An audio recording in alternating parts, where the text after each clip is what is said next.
दोस्तों नमस्कार। कर्क राशि वाले मेरे मित्रों, आप सभी का आज के इस विशेष कार्यक्रम में बहुत बहुत स्वागत है, हृदय से अभिनंदन है। दोस्तों, आज का यह वीडियो आपके जीवन के लिए बेहद ही महत्वपूर्ण होगा। हम कहेंगे कि सजीवन बूटी के समान आपके जीवन में नए प्राण डालने वाला होगा। कारण इसका यह है दोस्तों कि नया वर्ष आने को है और इस नए वर्ष में हम आपको बताएंगे 7 ऐसी चीज़ों के बारे में जिन्हें आपको अपने घर से तुरंत निकाल कर बाहर कर देना है। जी हाँ दोस्तों, ये 7 चीज़ें ऐसी हैं जो आपके घर में और आपके जीवन में लगातार नकारात्मकता को बढ़ाती जा रही हैं। और हम आपसे पहले ही कह चुके हैं कि यदि आपके जीवन में थोड़ी सी भी नकारात्मकता होगी तो वह आपके जीवन के हर एक सुख और हर एक आनंद को, आपकी कामयाबी को बुरी तरह से प्रभावित करेगी, आपको आगे बढ़ने नहीं देगी। जी हाँ दोस्तों, हो सकता है कि आप अपनी मेहनत से थोड़ा बहुत कामयाबी हासिल भी कर लें, लेकिन फिर से आप वहीं आ जाएंगे जहां से आपने शुरुआत की थी। यानी कि जीवन में आपकी उपलब्धियां लगभग शून्य के समान होगी। दुर्गति तो और भी अधिक हो सकती है। यदि नकारात्मकता बढ़ती जाए तो यह इतनी ज़्यादा भी हो सकती है दोस्तों कि आपको नर्क के जीते जागते दर्शन करवा सकती है। इसी वजह से आपने देखा होगा कि कुछ लोग जीवन से इस हद तक पीड़ित हो जाते हैं कि वे आत्महत्या तक को स्वीकार कर लेते हैं। दोस्तों, यह वैसे बहुत ही गलत है। जीवन से हमें इस प्रकार छुटकारा प्राप्त नहीं होता है। यह प्रकृति के विधान के खिलाफ है। लेकिन दोस्तों, क्या करें कि जीवन में मजबूरियां भी बहुत मायने रखती हैं। यह आप अच्छी तरह से जानते हैं, क्योंकि कई बार आपके जीवन में ऐसा मौका आया है जब आप चाह कर भी वह नहीं कर पा रहे थे जो आपका मन कह रहा था। आप बेहद मजबूर थे। तो दोस्तों, आज के इस वीडियो में हम आपको इन्हीं 7 चीज़ों के बारे में बताएंगे जिससे आपके जीवन से नकारात्मकता पूरी तरह से गायब हो जाएगी और नए वर्ष में आपके नए जीवन का आरंभ होगा। दोस्तों, इसी के साथ साथ हम आपको एक ऐसा बेहद ही कारगर और अब तक का सबसे शक्तिशाली लक्ष्मी प्राप्ति का उपाय बताएंगे, एक मंत्र बताएंगे जो अब तक आपको किसी ने भी नहीं बताया था। हम गारंटी देते हैं आपको पता नहीं है इस बारे में। तो यह बेहद ही शक्तिशाली उपाय आपको अवश्य ही जान लेना है और इस उपाय को अपने जीवन में आजमाना है। दोस्तों, हम गारंटी देते हैं कि केवल एक बार आपको इस उपाय को करना होगा और एक बार इस उपाय को करने मात्र से पूरे वर्ष भर आपके जीवन में खुशहाली रहेगी।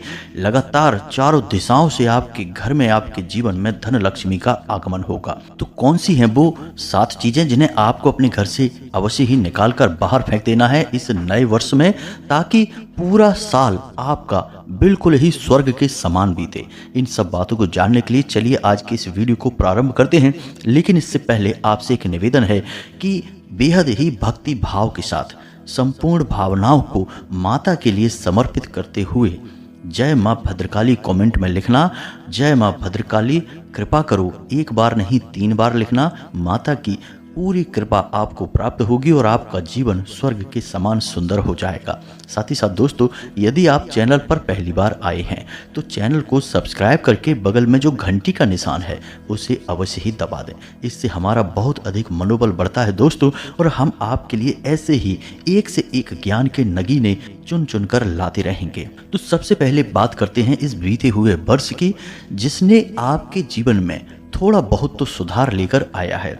हालांकि 1-2 घटनाएं ऐसी भी घटी हैं जिन्होंने आपको हिला कर रख दिया है, लेकिन कुल मिलाकर कहा जाए तो अंत तो गत्वा सब कुछ सही हुआ, अंत भला तो सब भला। दोस्तों, अभी तक आपको कोई बड़ी हानि नहीं पहुंची है। आप सामान्य गति से आगे बढ़ रहे हैं। कुछ छोटी मोटी परेशानियां और अड़चनें आपके जीवन में अवश्य ही आ रही हैं, लेकिन जल्दी ही उनके निराकरण भी आपको प्राप्त हो जाएंगे, समाधान मिलेंगे। अब दोस्तों, बात करते हैं कि आने वाला समय, आने वाला नया साल आपके लिए कैसा रहेगा। तो दोस्तों, हम आपको बता दें कि आपके लिए नव वर्ष की शुरुआत बहुत ही अच्छी होने वाली है। आपने अपने जीवन से जुड़ी हुई जो योजनाएं बनाई हैं, कुछ बड़े आपके प्लान हैं, वो इस वर्ष जरूर कारगर होंगे और सिद्ध होंगे। दोस्तों, हम आपको बता दें कि आपके ज्ञान का स्तर इस वर्ष और बढ़ेगा। आप ज़्यादा से ज़्यादा जागरूक होंगे और अपने जीवन के लिए बहुत ही गंभीरता से विचार करेंगे, और इसी वजह से आपके जीवन में बहुत बड़े बड़े परिवर्तन भी आएंगे। लेकिन दोस्तों, हम आपको बता दें कि आपको अगले 3 दिनों तक कम से कम भारी मशीनरी और वाहन से दूर रहना है। अगर हो सके तो आप वाहन को चलाएं ही ना, और यदि आप चलाएं भी तो थोड़ा सा सतर्क रहकर चलाएं, दुर्घटना होने के अवसर हैं। साथ ही साथ दोस्तों, रुपए के लेन देन को लेकर भी आपको सतर्क रहने की आवश्यकता है। कोई आपका अपना ही आपसे रुपए पैसे उधार मांग सकता है, थोड़ा सतर्क रहें। हो सके तो उधार ना दें, किसी बात को कहकर उसे टाल दें, क्योंकि यह पैसा आपका अटक जाएगा और आपके लिए बहुत बड़ी सिरदर्दियां खड़ी कर देगा। दोस्तों, इस आने वाले वर्ष में आपको अपनी सेहत को लेकर थोड़ा सा सतर्क रहने की आवश्यकता है। आपको स्वास्थ्य को लेकर कुछ बड़ी समस्याएं खड़ी हो सकती हैं। वैसे छोटी मोटी समस्याएं भी आपको लगातार पीड़ित करती रहेंगी, इसलिए आपको थोड़ा सा अपने जीवन में कसरत को, योग और प्राणायाम को भी जगह देनी होगी, तभी आप स्वास्थ्य के लिए समर्पित हो पाएंगे, अच्छे स्वास्थ्य को प्राप्त कर पाएंगे। साथ ही साथ अपने खान पान पर भी आपको ध्यान देना होगा। पेट और कमर के निचले हिस्से में आपको किसी प्रकार की तकलीफ रह सकती है और लंबे समय तक यह पीड़ा आपकी चलेगी, लेकिन यदि आप सतर्क रहते हैं तो आप अपनी इस पीड़ा से मुक्ति भी प्राप्त कर लेंगे। अब बात करते हैं दोस्तों उन 7 चीज़ों के बारे में जिन्हें इस आने वाले 9 वर्ष में आपको अपने घर से निकाल कर बाहर फेंक देना है। जी हाँ दोस्तों, और भूल कर भी इन्हें अपने घर में वापस नहीं आने देना है। थोड़ा आपको नज़र घुमाकर देखना है। तो बात करते हैं सबसे पहली चीज़ की, कि आपके घर में एक ऐसी वस्तु है जो लगातार नकारात्मकता को उत्सर्जित करती रहती है और आपको इसके बारे में भनक तक नहीं है।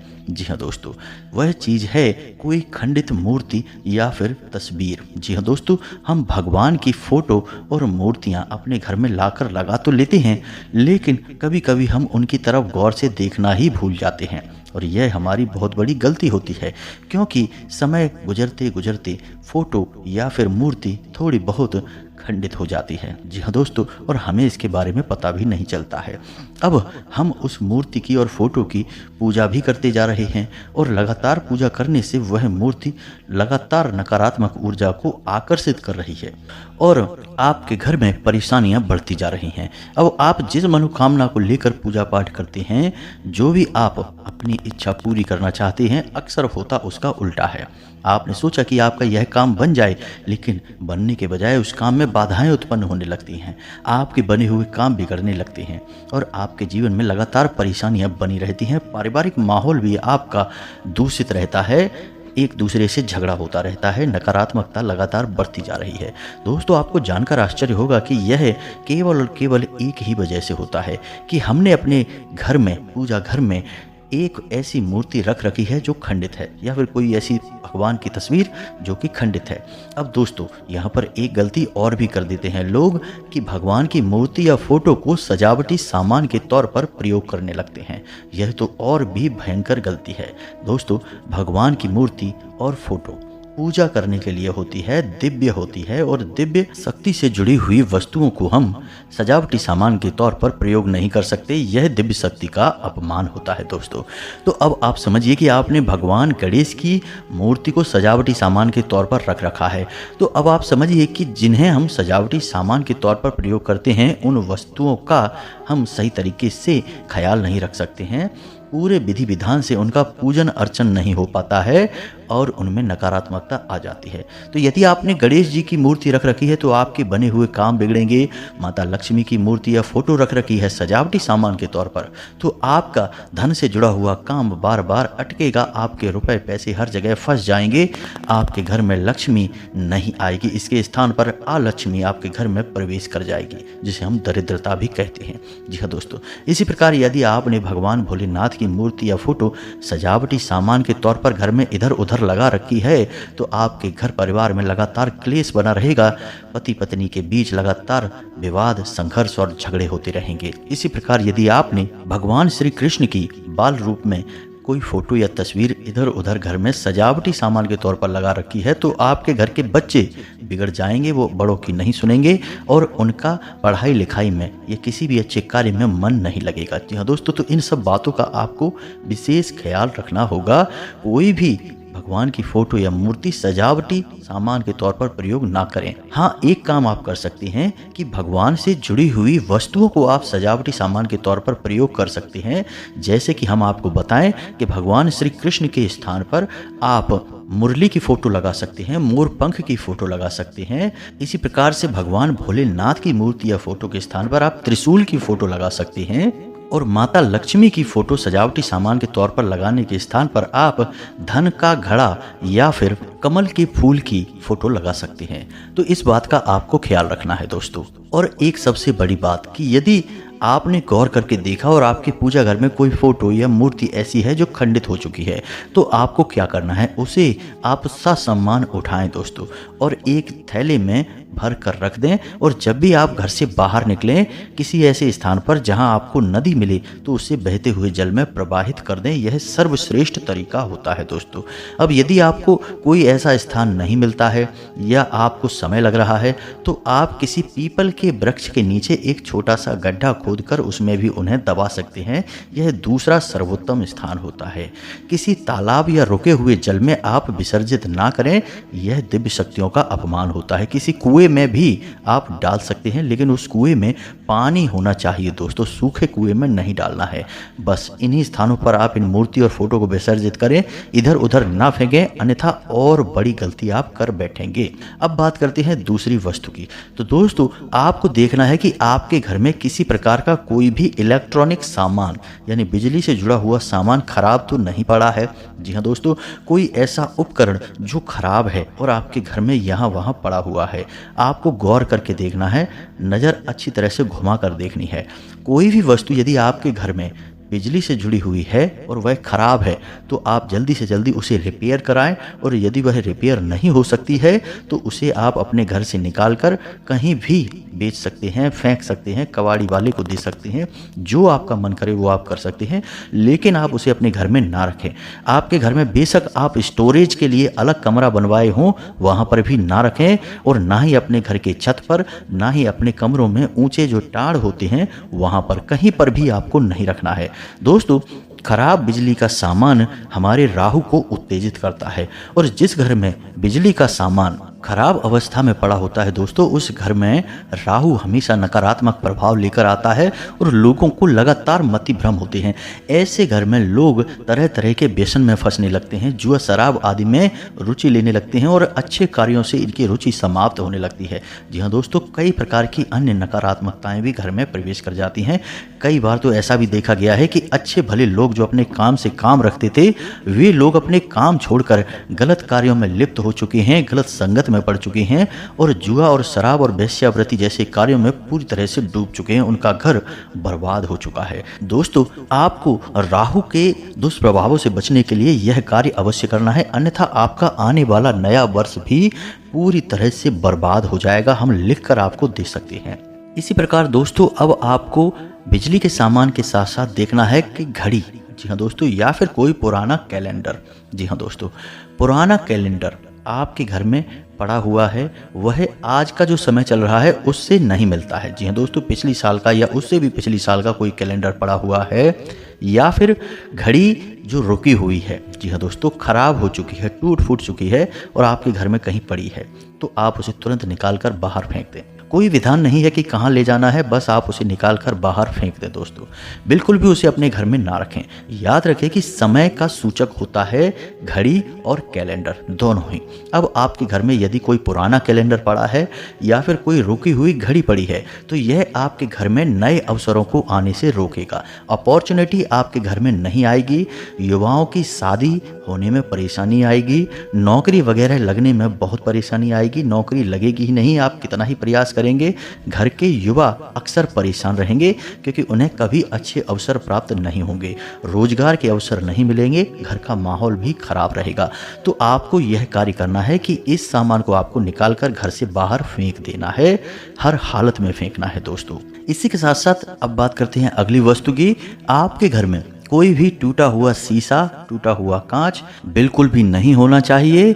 याद रखिए कि यदि आपके घर में शीशा टूटा हुआ है और आप उसमें अपना प्रतिबिंब देखते हैं तो दोस्तों इसका प्रभाव यह होगा कि आपकी समाज में और आपके कार्यस्थल पर छवि लगातार बिगड़ती चली जाएगी। आप कितनी ही मेहनत करेंगे, आप जो भी लोगों को दिखाने और बताने की कोशिश करेंगे, लोग अक्सर उसका उल्टा ही समझेंगे। आपके मन को कोई समझ नहीं पाएगा, लगातार विरोध आपका बढ़ता चला जाएगा और आपके कार्य में बाधाएं उत्पन्न होती रहेंगी। लोग चाहे अनचाहे आपसे भिड़ते रहेंगे, झगड़ा करते रहेंगे और आपको कभी कभी समझ में नहीं आएगा कि आखिर क्यों लोग आपके पीछे पड़े हुए हैं। लेकिन दोस्तों, यह आपकी खराब छवि जो लगातार बिगड़ती जा रही है उसी का परिणाम होगा। तो आपको यह कार्य बिल्कुल भी नहीं करना है। आपके घर में जो भी कांच, शीशा टूटा फूटा है उसे निकाल कर बाहर कर देना है। इसी के साथ साथ दोस्तों, अगली वस्तु आपको बताते हैं, आपके कपड़े या फिर आपके जूते। आपके कपड़े जो आप पहनते हैं या जूते चप्पल जिन्हें आप इस्तेमाल करते हैं, यदि वो कटे फटे हैं तो उन्हें आपको बिल्कुल भी प्रयोग में नहीं लाना है। उन्हें आपको अपने घर से निकालकर बाहर फेंक देना है। अब उन्हें यूं ही नहीं फेंकना है दोस्तों, इसका भी विशेष विधान है। दोस्तों याद रखिए कि आपने लंबे समय तक इन कपड़ों को पहना है या फिर इन जूतों को पहना है, तो इन कपड़ों और जूतों के अंदर आपकी ऊर्जा प्रवाहित हो रही है जो लंबे समय तक बनी रहेगी। और यदि आपने अपने कपड़े ऐसे ही उठाकर बाहर फेंक दिए या किसी को दे दिए, पहनने के लिए दान कर दिए, ये सब कुछ गलत है। इस तरह आप अपने लिए आफत मोल ले लेंगे, परेशानी बढ़ा लेंगे। तो करना आपको क्या है कि सबसे पहले जो आपकी ऊर्जा है आपके कपड़ों में जो वास कर रही है, रह रही है, उस ऊर्जा को आपको निकाल कर बाहर करना है। उसके बाद ही उन कपड़ों को आपको बाहर फेंकना है। तो कैसे करेंगे? आपको करना यह है कि पानी लें और उसमें थोड़ा सा नमक घोल लें और उसमें उन कपड़ों को डाल दें। जब वो कपड़े सूख जाएं तो उसके बाद 1-2 दिन बाद उनको फिर से इसी प्रक्रिया से गुजारें। ऐसे आपको 3 बार करना होगा। ऐसा करने से आपकी जो ऊर्जा इन कपड़ों में रह रही है वह बाहर निकल जाएगी। कपड़े बिल्कुल ही स्वच्छ हो जाएंगे, आपकी ऊर्जा से प्रभावित नहीं रहेंगे। फिर आप इन कपड़ों को किसी को बाहर फेंकने के लिए दे दें, पहनने के लिए नहीं दें। दोस्तों याद रखें, अपनी उतरन आप किसी को भी नहीं दे सकते हैं, इससे शनिदेव नाराज होते हैं। यही आपको अपने जूतों के साथ भी करना है दोस्तों। कभी भी अपने उतरे हुए जूते किसी को नहीं देना, कटे फटे जूते किसी को भी दान नहीं करना है और यूं ही कहीं मत फेंक देना, अन्यथा आपका शनि खराब हो जाएगा और आपके बुरे समय की शुरुआत हो जाएगी। दोस्तों, लोग जाने अनजाने में कुछ न कुछ ऐसी गलतियां लगातार करते रहते हैं जिससे उन्हें जीवन में हमेशा परेशानी और कष्ट मिलते रहते हैं। तो आपको समझदार बनना है, बातों को नियम के अनुसार करेंगे तो कोई बाधा नहीं आएगी, जीवन में कोई कठिनाई नहीं आएगी। अब एक और बात हम यहाँ पर आपको कहना चाहते हैं कि दोस्तों, लोग अपने पहने हुए कपड़ों को ही घर में पोंछे की तरह प्रयोग करने लगते हैं। दोस्तों यह बिल्कुल भी नहीं करना है। अब आप समझिए कि क्यों। आपने उस कपड़े को लंबे समय तक पहना है, उसके अंदर आपकी ऊर्जा का अंश मौजूद है। अब आपने उस कपड़े को यदि पोंछे के रूप में प्रयोग किया तो पोंछे का कार्य क्या होता है? पोंछे का कार्य होता है स्वयं गंदा हो जाना, यानी नकारात्मक हो जाना। तो वह ऊर्जा आपके जीवन में नकारात्मकता को घोलेगी और लगातार आपको पीड़ित करेगी। जिन घरों में महिलाएं ऐसा कार्य करती हैं कि पुरुषों के या बच्चों के कपड़ों को पोंछे के रूप में प्रयोग करने लगती हैं, उस घर की शांति और सुकून सब गायब हो जाता है। हमेशा परेशानी, बाधाएं और समस्याएं आती ही रहती हैं। तो आपको ऐसा नहीं करना है। अब अगला सामान ध्यान से देखें। अपने घर की किचन में जाएं। आपके घर की किचन में कोई भी ऐसा बर्तन नहीं होना चाहिए जो टूटा फूटा हो और आप उसे प्रयोग में ला रहे हो। अब ऐसा क्यों है दोस्तों कि हमारे घर का जो रसोई घर होता है वह असल में हमारी घर की ऊर्जा का केंद्र होता है। हमारे घर में जो भी ऊर्जा प्रवाहित हो रही है, हमारे घर के लोगों का स्वास्थ्य, सोचने का तरीका, जीवन यापन का तरीका, सब कुछ निर्भर करता है इसी ऊर्जा के ऊपर। और इससे भी बड़ी बात दोस्तों कि माता अन्नपूर्णा का वास हमारे घर के रसोई घर में होता है। भगवान धन्वंतरी का वास भी हमारे घर के रसोई घर में होता है। तो रसोई घर को लेकर बहुत बड़े बड़े विधि विधान है दोस्तों। पुराने ज़माने में लोग सभी बातों को मानते थे, अब लोग भूल चुके हैं। इसीलिए आप देख रहे हैं कि लगातार बीमारियों का प्रकोप बढ़ता जा रहा है, लोगों की इम्यूनिटी वीक होती जा रही है। जरा सा मौसम बदला नहीं कि लोगों का स्वास्थ्य खराब होने लगता है। साथ ही साथ लोगों की सहन शक्ति भी कमज़ोर होती जा रही है। जरा सी बात पर घबरा जाते हैं, लड़ जाते हैं और परेशान हो जाते हैं। तो ये सब इसी वजह से है। तो आपको फिलहाल यह देखना है कि आपके घर के रसोई घर में कोई भी बर्तन ऐसा ना हो जो टूटा फूटा हो। अब आप यदि उस बर्तन को प्रयोग कर रहे हैं तो यह बहुत ही ज़्यादा खतरनाक है। आपको उस बर्तन को ना तो प्रयोग करना है और ना ही अपने घर के रसोई घर में रखना है दोस्तों। उसे तुरंत निकाल कर बाहर फेंक दें। जी हाँ दोस्तों, किसी भी स्थान पर फेंके कोई फ़र्क नहीं पड़ता है, लेकिन आपको उसे अपने घर के रसोई घर में नहीं रखना है। अब कुछ लोग बोलेंगे कि कोई बर्तन है, जैसे कि कोई कप है, तो उसे निकाल कर किसी और प्रयोग में ले लेते हैं, लेकिन दोस्तों ऐसा मत करना, उसे बाहर ही फेंकना है, यह सर्वोत्तम होगा। अब इसी के साथ साथ दोस्तों आपको बताते हैं अंतिम वस्तु कि आपका बेडरूम जहाँ पर आप सोते हैं, उस बेडरूम में आपको देखना है कि जो पर्दे लगे हैं वे फटे पुराने तो नहीं हैं, जो बेडशीट जिस पर आप सोते हैं, तकिए के कवर, वे फटे पुराने तो नहीं हैं। यदि हैं तो आप उन्हें निकाल कर बाहर फेंक दें, क्योंकि दोस्तों इससे राहु बिगड़ता है। आपको अपने जो बिस्तर है जिस पर आप लेटते हैं, सोते हैं, उस चादर को बिल्कुल ही साफ सुथरा रखना है और उसे हमेशा समय समय पर धुलवाते भी रहें, और यदि वह फट जाए तो उसे तुरंत हटा दें, दूसरी चादर का प्रयोग करें। साथ ही साथ पर्दों को भी आपको इसी प्रकार देखना है, कटे फटे पुराने गंदे पर्दों को अपने बेडरूम में बिल्कुल ना रखें, यह बहुत ही खतरनाक है दोस्तों। एक छोटी सी बात और आपसे कहना चाहेंगे कि यदि आप अपने बिस्तर पर ही खाना भी खा लेते हैं तो यह भी बहुत ही खतरनाक है, इससे राहु उत्तेजित हो जाता है और आपको बड़े भयंकर दुष्परिणाम देखने को मिलते हैं। बस इन सब बातों का आपको ख्याल रखना है, इन चीज़ों को आप निकाल कर बाहर फेंकिए और नए वर्ष का खुली बाहों के साथ, खुले दिल के साथ स्वागत करिए। नया वर्ष आपके लिए बेहतरीन होने वाला है दोस्तों, हम गारंटी देते हैं कि आपका जीवन पूरी तरह से बदलेगा। अब एक सबसे महत्वपूर्ण बात दोस्तों हम आपको बताने जा रहे हैं, आपको भी यह बात माननी ही पड़ेगी कि यदि आप ज्ञान हासिल नहीं करेंगे और एक जगह पर ही बैठे रहेंगे तो ना तो कामयाबी और ना ही खुशियां आप तक आएंगी। आपको खुशियों को हासिल करना पड़ता है, इसके लिए आपको प्रयास करने पड़ते हैं, मेहनत करनी पड़ती है, ज्ञान हासिल करना पड़ता है, तभी आपको सारे सुख, खुशियाँ और यहाँ तक कि भगवान का आशीर्वाद भी प्राप्त होता है। अन्यथा आप यदि जड़ बनकर एक जगह बैठे रहेंगे और हर बात को नकारते रहेंगे कि ऐसा नहीं होता है, ये सब बकवास है, इन बातों पर हम विश्वास नहीं करते हैं, तो कोई बात नहीं, मत करिए, लेकिन चीज़ें आपके अनुसार नहीं चलेंगी। आपको इस दुनिया के अनुसार चलना होगा, चीज़ों के अनुसार चलना होगा। यदि आपको कुछ हासिल करना है तो प्रयास आपको करने होंगे, इस बात का आपको ख्याल रखना है, अपने दिमाग में रखना है। बिना कुछ किए कुछ हासिल नहीं होता है।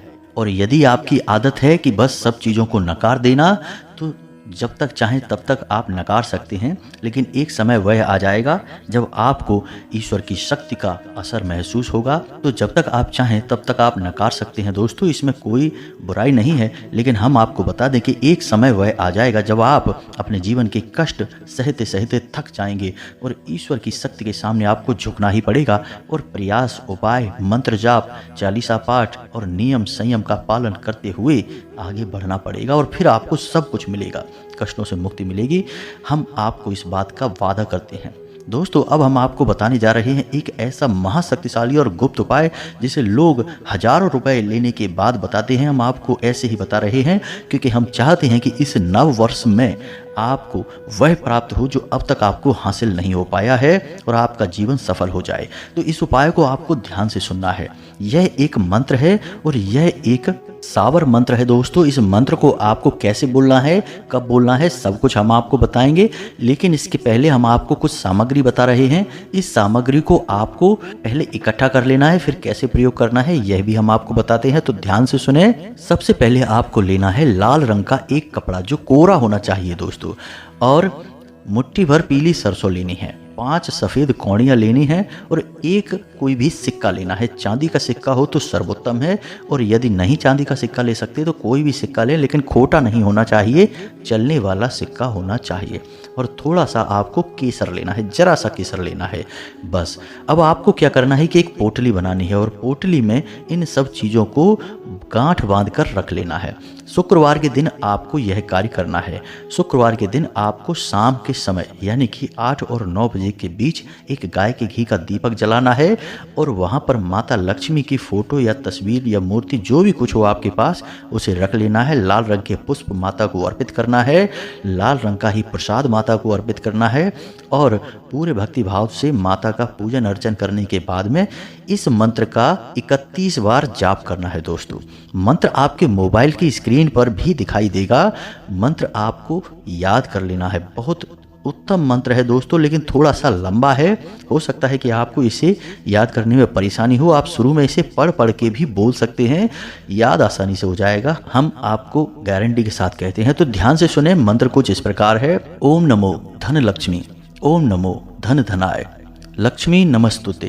कागज झड़ झड़ती झड़, नोटा झड़ नोटा के नंबर पे झड़, नंबर के छापे पे झड़, झड़ झड़ ना झड़े तो धन लक्ष्मी तेरी दुहाई। इस मंत्र को आपको 31 बार बोलना है। अब हो सकता है कि यह मंत्र आपको थोड़ा अजीब सा लग रहा हो, लेकिन दोस्तों हम आपको बता दें कि यह माता लक्ष्मी का एक बेहद ही गुप्त और सावर मंत्र है। सावर मंत्रों के लिए यह कहा जाता है कि ये मंत्र स्वयं भगवान भोलेनाथ ने बोले थे और इन मंत्रों को सिद्ध करने की कोई आवश्यकता नहीं होती है। ये मंत्र स्वयं में ही सिद्ध होते हैं। इन मंत्रों का प्रयोग बेहद ही कारगर होता है दोस्तों, और ये बेहद ही पवित्र होते हैं दोस्तों। तो इनके बारे में आपको बिल्कुल भी शक करने की जरूरत नहीं है। बस आप इस मंत्र का प्रयोग 31 बार करेंगे और उस गांठ को, जो आपने सामान जो हमने बताया है, उस गांठ को आपको उठाकर अपनी तिजोरी में रख देना है। या जहां पर भी आप धन रखते हैं, रुपए पैसे ला कर रखते हैं, वहां पर आपको रख देना है। दूसरे ही दिन से आप इसका प्रभाव देखेंगे दोस्तों, हम गारंटी देते हैं। यदि ना प्रभाव हो तब आप कहना, हमें कमेंट करके बताना दोस्तों। अगले ही दिन से आपके जीवन में धन लक्ष्मी आगमन के नए नए स्रोत बनने लगेंगे। उम्मीद है कि जो बातें हमने आपको बताई हैं वो आपको अच्छी तरह से समझ में आ गई होंगे। अब यदि कोई प्रश्न उठता है आपके मन में तो आप निश्चिंत होकर कमेंट करें, हम आपके प्रश्नों के जवाब देने की पूरी कोशिश करेंगे। वैसे तो हम सारी बातें आपको विस्तार से बता ही चुके हैं। बस आपसे निवेदन इतना करेंगे कि आप इन बातों को अमल में जरूर लाएं, अपने जीवन में प्रयोग में जरूर लाएं और इस प्रयोग को अवश्य करें। जो मंत्र हमने आपको दिया है और जो विधि आपको बताई है, इसका प्रयोग आप अवश्य करें। याद रखें कि शुक्रवार के दिन इसका प्रयोग करना है, शाम के समय आपको करना है और एक ही बार करना है दोस्तों। अब हम जानते हैं कि आप सुन तो लेते हैं लेकिन आप प्रयोग नहीं करते हैं, इस वजह से बदलाव भी नहीं आते हैं। थोड़ा बहुत अविश्वास आपके मन में रहता है दोस्तों, लेकिन एक बार हमारे कहने से आप इस प्रयोग को करके देखें, बदलाव निश्चित तौर पर आएंगे, हम गारंटी देते हैं दोस्तों। इसी के साथ साथ आज की इस वीडियो को विराम देते हैं। कमेंट में पूरे भक्ति भाव के साथ जय माँ भद्रकाली कृपा करो, जय माता लक्ष्मी कृपा करो अवश्य लिखना। माता भद्रकाली और माँ लक्ष्मी आपके ऊपर पूर्ण कृपा बरसाएंगी, आपका जीवन बदल जाएगा, उद्धार होगा। मिलते हैं अगले ज्ञानवर्धक वीडियो में, तब तक के लिए धन्यवाद। जय माता की।